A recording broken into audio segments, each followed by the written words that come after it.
Hello and welcome to the Leathercraft Masterclass podcast, or if you're watching this on YouTube, the vodcast. This is another episode where I've done 2 in a row in a month, so I'm on a roll, I'm doing better, I'm trying to get these podcasts out to you guys, keeping things interesting, but keeping more regular uploads, so I appreciate you guys tuning in, and I'm going to get straight to the questions, because I've done it again. I've gone onto Instagram, I've put out stories going, guys, what information do you want on Leathercraft? What questions do you have?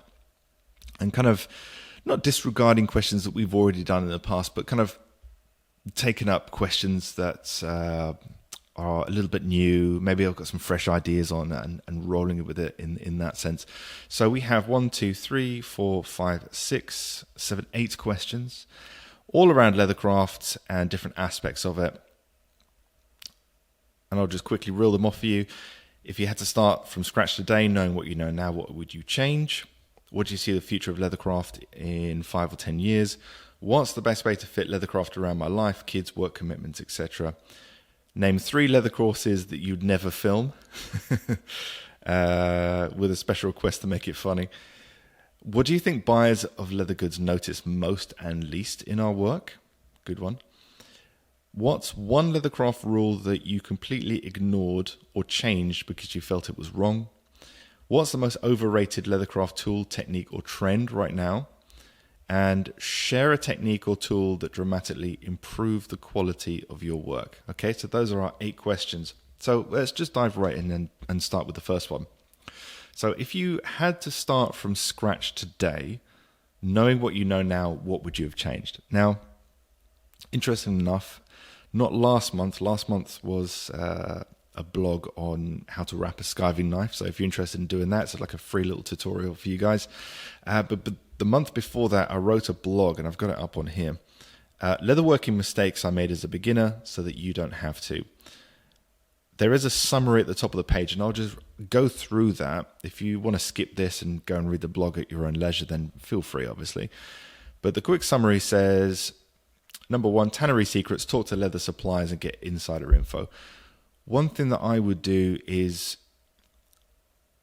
go and speak to someone who supplies your leather. Go and speak to a tannery if you can get involved with one where you can go and purchase leather, and talk to them and ask them questions about leather, the medium that you work with, the raw material, because we get a very different viewpoint as leather crafters. We talk to each other, we go and watch YouTube videos on it, we go on forums on it, we watch courses, read books, all that kind of thing to gain information. But one thing that I think is missing is the ability to really identify quality leather, to get information from tanners and suppliers who have a different perspective on it. They won't give you information on what leather to use for what bag or what reinforcement pairs well with this and that kind of thing. You're never going to get that, obviously. They don't make anything. Rarely do they ever make anything. So what you will get are things like, the best time of year to purchase leather, because that makes a difference, because it originates on cattle, and ones that are produced or culled in the cooler months are less likely to have scars and marks or insect bites and things like that. They may change the altitude of the herd depending on the time of year, and that can make a difference. So there's all these kind of things that you pick up in conversation with them. They might even help you identify what kind of cattle have been force-fed, or what ones that have been grass-fed. When I say force-fed, just given hormones to make them grow so quickly that the fibers are loose on the grain. There is a big difference between the quality of one hide to another depending on how the cow has been cared for. For example, much like on meat. Next one, less is more. Buy fewer tools and be deadly with each one. This is, I think, should be obvious, but I think a lot of people very easily get caught in the trap of buying too much. And even if you're not that in a leather crafter, you might have another hobby where you're very much like that. You love to buy things all the time and buy more stuff, or you've seen someone use someone who's an influencer and you think, oh, I want that, and you almost like buying into their skill. It's very tempting to do that, and I think it's better to buy less tools, quality tools from well-known brands and makers in general, and get good with each one. That doesn't mean if you need a pricking iron size smaller, don't buy that because you've already got pricking irons. No, if you need that, that's okay. That's the one tool that fits that one problem that you need to solve. If you need a new skiving knife that's smaller to get into more detail, then do so. Purchase it if you really need it. But I think, especially as a beginner, less is more, and then just get good with each one. Otherwise, you'll have 48 different tools and very little experience with all of them. So when you come to use it, you're always using it with that lack of skill, if you know what I mean, rather than someone who might have 7 to 14 tools and just a lot of experience with each one. Next one, go to boot camp, drill the fundamentals before advancing. This is a really good one, and I've given this advice from the very beginning. Take your time to learn each fundamental skill on scrap leather before advancing to projects. Work on your stitching, work on your edge finishing, work on your creasing, work on your skiving, work on your sharpening, and all the basic fundamentals that we all have to know in order to be good in this craft. So drilling the fundamentals is basically just mastering your basics, because if there's one thing that masters in the world, whether that be people who have mastered a certain sport or a skill or a mindset or whatever it is that they're world class at, oftentimes the pattern that you'll pick up on all of them is they have mastered the fundamentals. Okay, they have an incredible grasp of the basics, and that is the foundation that they build their mastery on, rather than they know something that you don't know, they work harder than you do, or could be various different reasons, but most of the time they're just very, very good at the basics. Pick the right leather is the next one. Master firm hides before using softer skins.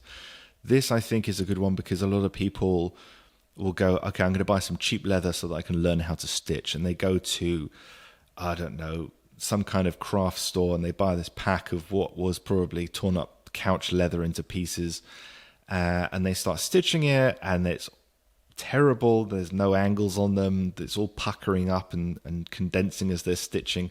And they send me a picture going, what have I done wrong? And leather selection is most commonly what it is. Start on firm, thick veg tan, and then move on to thinner pieces of veg tan, and eventually onto softer skins, chrome tan, things like that.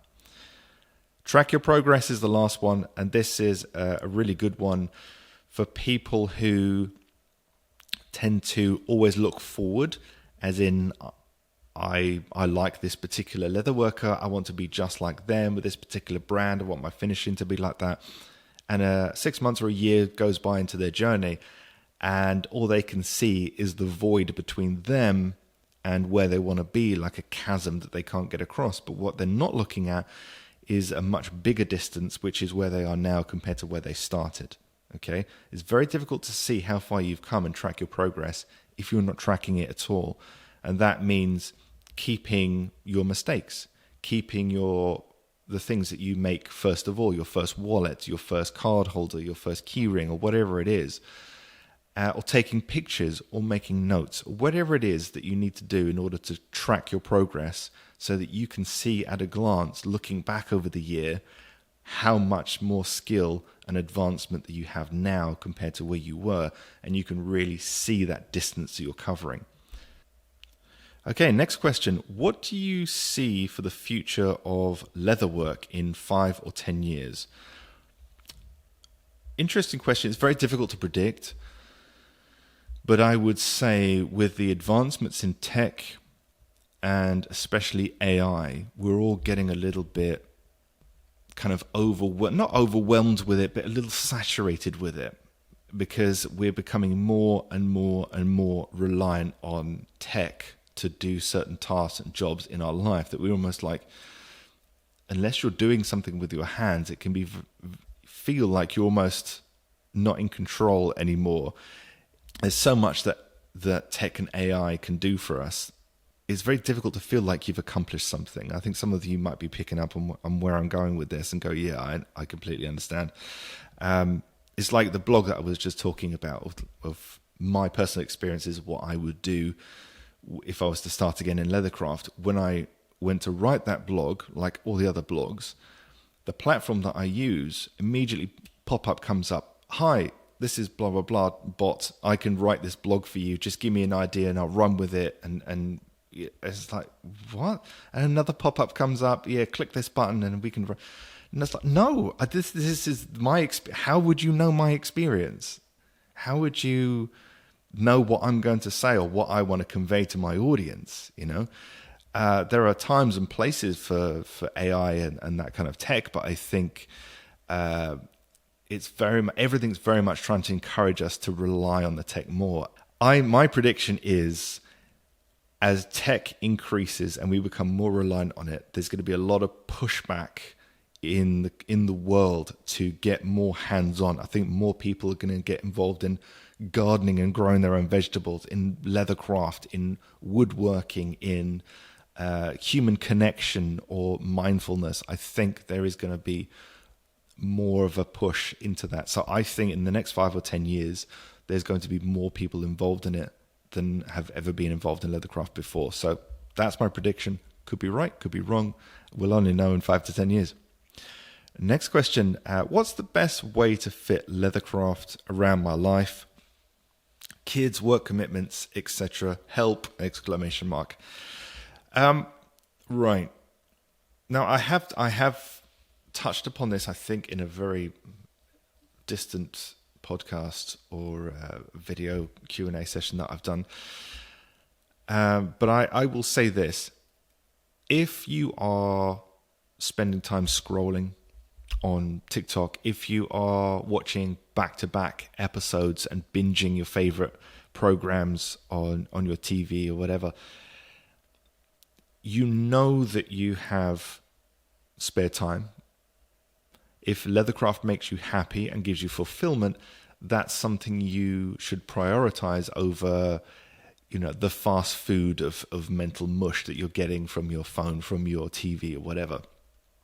Now, that comes down to discipline. And so the answer to that question will be more disciplined, okay? How you do that is up to you. You know you better than I do.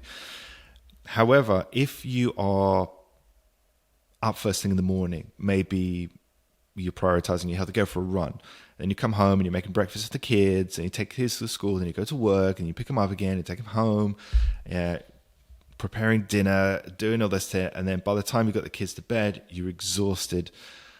Only you will know if you have the spare time. But most of us are wasting time somewhere in our day, and being more disciplined is the answer. But if it's not that, if you've only got 30 minutes between putting the kids to bed and when you start getting tired, my personal view on this is, if you don't have the quantity of time, make sure you're focusing on the quality of time. And what I mean by that is, the day before, have an idea and write it down in a notebook or journal, whatever you want to do. Have an idea of what you're going to do with the short time that you have, so that when you go into your crafting area, you switch off, maybe you put your headphones on and play some music, whatever your routine or your ritual is. Know what you're going to do going in. Today I am stitching in the second gusset on my tote bag. I am today finishing off the edges on this wallet. What I am doing today is practicing a new type of stitching that I haven't done before, so that when you get in there, you're not bumbling or trying to figure things out or spending time cleaning your work area. You know what you're going to do and focus on that one thing. Okay, so if you don't have the quantity of time, focus on the quality of time if it isn't a discipline issue. Sometimes it could be a little bit of both. Name 3 leather courses that you would never film, make it funny. And I think on the story I did respond back with something like arseless chaps, crocodile ball gags, and what's the other one? Thick chunky hipster wallets or something like that. And the first 2 are more likely. I would, I would never do a course, and I would put this out to makers as well. Never produce something that you know you're not going to be proud of. I know a leathercrafter was asking me about this. He was struggling to sell leather goods. He wanted to make, general leather accessories, and then someone commissioned him to make some bondage gear. And before he knew it, he was getting orders from other people who'd seen that bondage gear that also wanted some custom bondage gear. And without intending on it, he was earning good money from making this stuff, and word of mouth got around, and he was but it was just not him, right? And he was like, do I put a stop to this because it's not something that I'm A, interested in, or B, have any understanding on, and morally I'm not sure if that he wasn't sure that if he wanted to do it in that kind of thing. It wasn't something that he told other people that he was doing. He wouldn't want his friends or family to find out. Some people could care less. Some people think it's funny. Some people think, yeah, what's wrong with that? If you're earning money and you're working with leather, who cares? It doesn't matter. The only thing that matters is your opinion. So I would never make a course on something that I, A, really didn't enjoy, B, really didn't agree with, and didn't think it would be helpful, as another one. So honest answer there. But there's a lot of stuff to make out there, so I don't think there would be much. If people are interested in it, I'll make it. Okay, maybe not crocodile ball gags. That's probably a bit much. Next question. What do you think buyers of leather goods notice most and least in our work? That's a good one. I think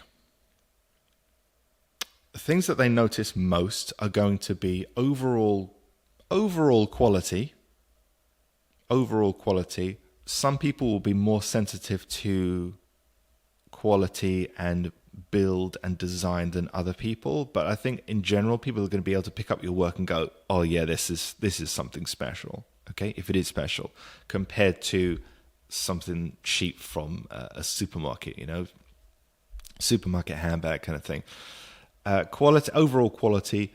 Color is very important. Often people underestimate the importance of color when it comes to design and creation of leather goods and what people really like. Social status is going to be another one that people often ignore. It's like a non-tangible asset is just the exclusivity of something. And that's especially true on bespoke pieces. So when someone has a briefcase commissioned, I want this many partitions inside. I want a pocket for this, and I have a specific fountain pen that's larger than average, so I want a custom pen loop for that. I often carry business cards in there, so I want a business card holder. I want it to be in this color. What they're really honing in on is, I want to be the only person in the world with this exact piece. I want to be able to say that this was designed for me. Everything was my choice. And that's what they're gonna notice, because that's what they're asking for. So I think that is a big one as well. So what do they notice least? I would say it would be along the lines of finely mirror polished edges that don't generally last, which is one of the reasons I don't like them. If you give a finely mirror polished, honed edge to a customer that's been perfectly wax finished, it's going to last 5 minutes, and they'll notice the fact that it doesn't shine like it used to anymore. And the only way around that is to get some kind of gloss edge finish, clear gloss edge paint or something like that. So I would say perfect edges, they're really not going to notice it. It might fit into the overall feel of the quality of the piece. It really depends on the individual. But I would say not many people go, oh wow, look at those edges, they're absolutely perfect. Because, and try this out, next time you go to supermarket, Asda, Walmart, depending on where you are in the world, go in the section where they sell wallets and belts and things like that, and take a look at the belts. Especially take a look at the belts and have a look at the edges on them. Oftentimes you'll find they're almost perfect. You're paying $12 or whatever it is in pounds for this belt. It's barely even seen leather, let alone made of it, and it has a perfect edge all the way along. Obviously, they've rolled it through a machine, might have even be fully automated, and they've found a way of perfecting it so that there's no lumps or bumps or voids or streaks or anything like that, and it's consistent. That is people's anchor of it. They're not expecting a bad edge. So spending time making the most perfect edge is not always practical edges. A good or well-finished edge is often all that's needed because it's durable, it's smooth. I'm not saying leave voids and marks and things like that in it at all. No. Make it a really nice edge. But trying to get that last 2% of perfection on it by spending an extra 5 hours on your edges is rarely ever going to be seen. Stitching is another one. Neat stitching is important because it fits into the overall quality. But whether they've got these super high angles that you've done from hand stitching, although it breaks my heart, not a lot of people are going to notice that unless you educate them on it. If your stitching is perfectly straight, most of the time they're not going to notice. They'll notice whether it's contrast stitching or whether it's very obvious stitching or subtle stitching, maybe smaller, thinner thread with the same color or something that's a lot more louder. They'll look at it as how it fits into the overall design and the quality and that kind of thing. So I don't think people are going to notice these really high. That's what leathercrafters notice. Leathercrafters love the candy edges. And I think what happens is, as leathercrafters, we tend to think that the general public, your average buyer, is going to appreciate the exact things that we appreciate, when in fact we're very much lost in the details, and the average buyer is looking at the overall, how is it going to make them feel? What is it going to do for them? What is it going to do for their social status? What is it going to pair with their clothing? How are they going to feel holding or carrying this thing, rather than how high the angle is on the stitches or how perfect that corner stitch went in and out. I love that kind of thing. You probably love that kind of thing. And let's not kind of disregard that, because it's what makes us striving for perfection all the time. We are kind of moving from the fundamentals, from the basics, into the details, and sometimes getting lost in the weeds. But I think your average customer won't notice that, but you will. Is your work, is your name on it. So make sure that you're always pushing the boundaries of your craft. What's one Leathercraft rule you completely ignored or changed because you felt it was wrong? The only thing that comes to mind, I haven't really had a chance to think about this one, but I remember reading an article about a craftsman, a French craftsman who worked for Hermes, and he was talking about how regular unsanded stingray skin, galucha, it couldn't be stitched. It wasn't possible to stitch it. And I thought to myself, that sounds like a challenge. So I had some stingray that I bought. It wasn't particularly expensive stuff. I don't think it was a high grade, but I was like, I'm going to practice on this because I find this stuff fascinating. And I tried a multitude of different techniques, a multitude of different ideas, because what I wanted was, on one side, I wanted it to be completely invisible, because there's no way that I could figure out where you could have perfectly straight stitches and perfect angles going across lumps of basically what is dentine, what our teeth are made of. Okay, it's not even like bone. It's like this super hard substance. It's too lumpy and bumpy. It moves the thread out the way. So I was like, how can I stitch this so that it can't be seen, but on the rear side, what it's being stitched to, say veg tan, I want these perfect angles. And I managed to find a way of doing it. I took a lot of practice, a lot of kind of brainstorming and thinking about it and experimenting. And eventually I got there, and I thought, it's when someone says something can't be done, there's somebody else that goes, I'm going to focus on making sure that I can find a way of doing that. And that was me. And I was like, oh, that's really cool. And it's that kind of mentality, I think, that's helped me advance in leathercraft, especially when people say something's not possible, or it's really difficult to do, or that's something only advanced people can do. I was like, right, I'm going to jump. I'm going to go head first into that. So that's one thing that comes to mind. Okay, 2 more questions. What's the most overrated leathercraft tool, technique, or trend right now? Trends, I'm not really sure, because I focus on an industry or a style of leathercraft which is very timeless. It's not. I don't really get involved in anything fashionable that I'm aware of. I'm very much into the traditional side of leathercraft. So there's no real like standout trends that I know of at the moment. Apparently, in bespoke leather at the moment, I did do some research online. What seems to be popular is kind of quiet luxury, if you know what I mean. So muted colors, logos that aren't seen on the outside, custom pieces, thread that's kind of not hidden but matching the same color. The kind of stuff that I actually enjoy seems to be popular at the moment, according to Google Trends. But a leathercraft tool or technique, I don't think there's an overrated technique. I would go as so far to say that the most overrated tool for me personally in leathercraft is the pricking iron.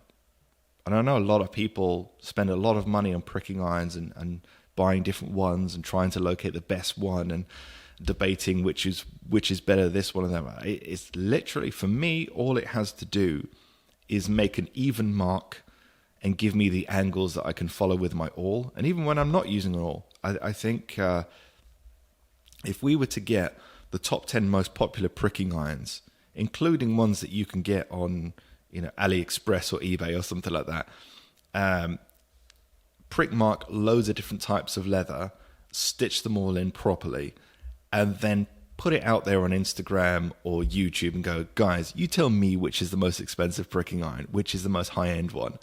Because oftentimes you'll look at them side by side and there's only very subtle differences. And if you were to take away the side-by-side aspect of it, you probably wouldn't be able to tell which was which. As long as it's not damaged or there's something completely wrong with it. It's a bit like going in and buying a 4K or 8K TV or whatever. Sometimes the only time you can tell something is of superior quality is when it's right next to one that's playing the same video. And the image is just like 2% sharper, the dynamic range is a little bit dark, the blacks are blacker, the lights are lighter, and it's just a little bit, but you're paying £2,000 more for something that you can only tell the difference when they're side by side. It's a little bit like that with pricking irons. The last course I created, actually, is right here. For those of you on YouTube can see, this was the last course that I created, and this is the Aston slide handle portfolio case. I'm just going to put that down over there. That was entirely stitched with the original Wooter pricking irons. Now these are not particularly high end. They're made of stamped metal. It was a 3.85 millimeter spacing. Angles are at 45 degrees. It works perfectly. And I'm thinking maybe I should replace them. Maybe I should get something a little bit more high end. I love my vintage pricking irons. If I could use my vintage pricking irons all the time, I 100% would. But the thing is, with people in the courses, is you can't purchase vintage pricking irons easily. It's you got to wait. Sometimes they're very expensive. So I tend to use stuff that anybody can get hold of. So I think they're very much overrated, especially if you use an awl a lot of the time. You can increase the size of the hole that you're stitching in for thicker thread. It matters very little what the pricking iron does as long as the spaces are even and the angle is set. Your mileage may vary. You might buy a different pricking iron and it's completely changed the game. But oftentimes what you're really appreciating is improved handling. It feels more quality. It's heavier in the hand. It might just be more comfortable to use on long runs and things like that. But I do think people look too much into it. You could say that a little bit about awls, but generally more expensive ones come finished. So if you're not into finishing awls, then buy the more expensive one. In that sense, it's not overrated. But yeah. And lastly, share a technique or a tool that dramatically improved the quality of your work. I can't say that there is a tool that's dramatically improved the quality of my work, strangely enough. Yeah, maybe a skiving knife, because when you can thin edges and you can now do turned edges because you've thinned it, or you've made your projects look a little bit more streamlined, a little bit more slimline because those edges aren't so bulky anymore. I think that can make quite a bit of difference. Technique-wise, that dramatically improved the quality of my work, restoration.